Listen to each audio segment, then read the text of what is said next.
illumination. What they're seeing is the fire that's been passed through the small portholes on either side of the edicule. You can clearly see it here. This is done to quickly get the flame to the various chapels around the church. The runner flies up the stairs, lighting lamps on the upper level. It's done so quickly that it happens before the patriarch is out of the tomb, which is why so many assume these fires to the side of the edicule or high in the church were spontaneously lit. And I need to go see it. No matter what anybody says or any video shows, this moment could really destroy any doubts I may have. Obviously, I'll have my candles with me, and the number one goal is to feel the flame for myself. But I've also brought some equipment. I'm going to test the temperature of the fire and look for any electromagnetic fields. In part 1, we talked about physicist Andrei Volkov, who believes the fire is a form of cold plasma. And if there's any truth to this, the flame should show a spike on my EMF meter. And it should also be significantly cooler than a normal fire. In 2016, Russian priest Gennady Zaridze claimed to measure the temperature of the flame 4 minutes after it descended. At the time, it was 42 degrees Celsius, significantly below a normal candle. So I'll be checking that as well.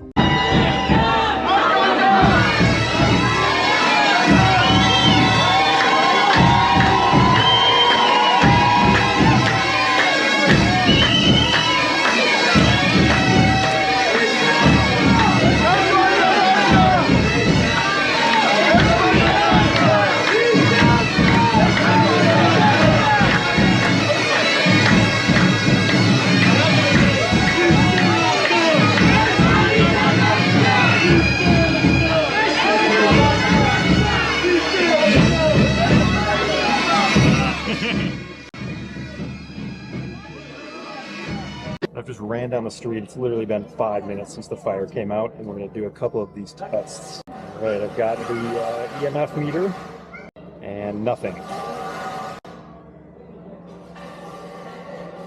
Now let's do the temperature. We got well into the 600 Celsius, and then it kind of went out. But really hot is the point. Let's do this one more time. Yeah. Oh, am I in your video? Sorry. No, it's fine. Oh, baby. Hello, everyone. Well, is it burning? It's starting to get hot. It's starting to get a little bit hot. From the beginning. Yeah. Oh, no, that's so hot. It's drooping like crazy. Yeah. Okay, so that was very cool. That was Nun Christina, who has a really popular YouTube channel. So we did some experiments together. To be honest though, I think her most famous video is one that says, "Holy fire doesn't burn paper." And then after a couple seconds, it starts burning the paper. But, you know, that's okay. I'm gonna link her channel in the description, and you should all go over there and take a look.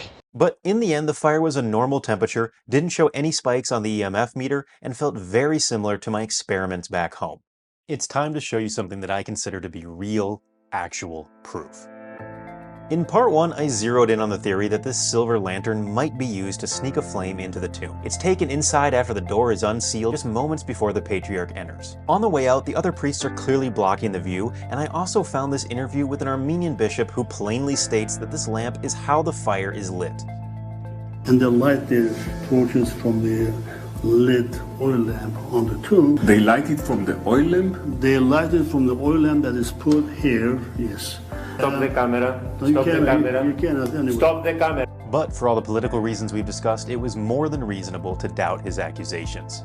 But there's another interview. This one is with the man who puts the lamp inside the tomb. His name is Archbishop Isidorus, and he's the Orthodox guardian of the sepulchre, quite a high position in the church. Last year, Greek journalist Demetrios Alikakos interviewed Isidorus. He starts gently, but quickly asks about the little detail of the miracle. Τελικό συνήθως πολύ λίγοι το γνωρίζουν και οι διακονητές που έχουν κάνει στον χρόνο γνωρίζουν όλο το. Εντάξει, δεν ξέρω ακριβώς τα μικρή λεπτομέρεια. Ναι, αλλά αυτή η μικρή λεπτομέρεια. He then presses him just a little bit further. Και αφήνετε την καντήλα και τι κάνετε? Να το πούμε.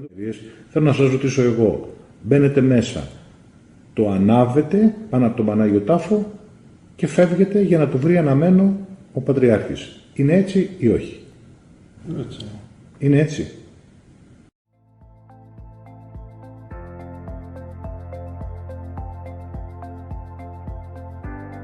And there it is.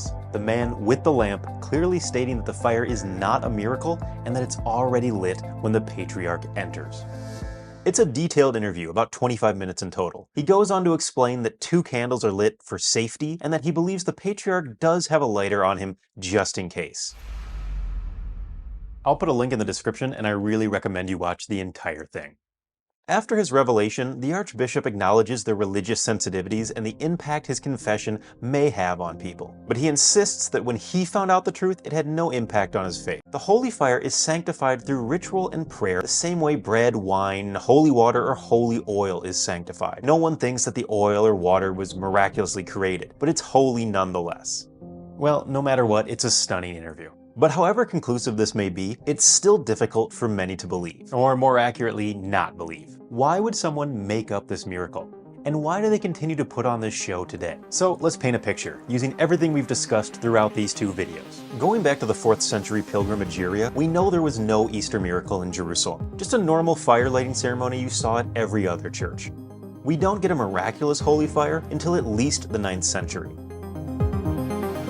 So what happened in between? Well, war, sectarianism, and Islamic conquest happened. Imagine you're the Patriarch of Jerusalem in the year 800. In the last few decades, the people have begun to speak Arabic instead of Greek, convert to Islam at a much higher rate, and Christian persecution has significantly increased. The Easter ritual has become an opportunity to show the Muslim conquerors that your religion isn't something to be messed with. The ceremony of the Patriarch blessing the flame inside the tomb morphs into something more.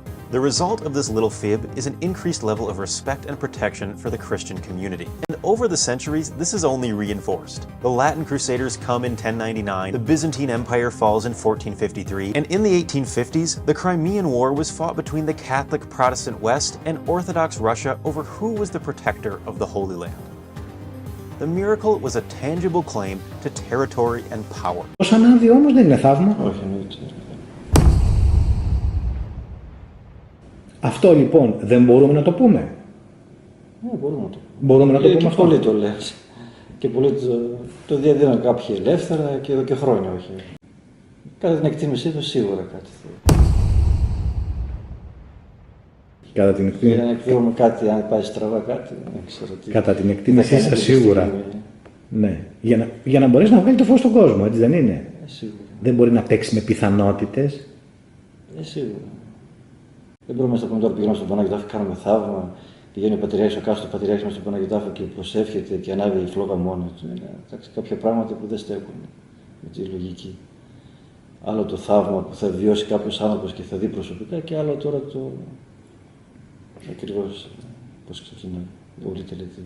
Άρα λοιπόν, θαύμα είναι ο καθαγιασμός, φυσική διαδικασία είναι το άναμα της φλόγας.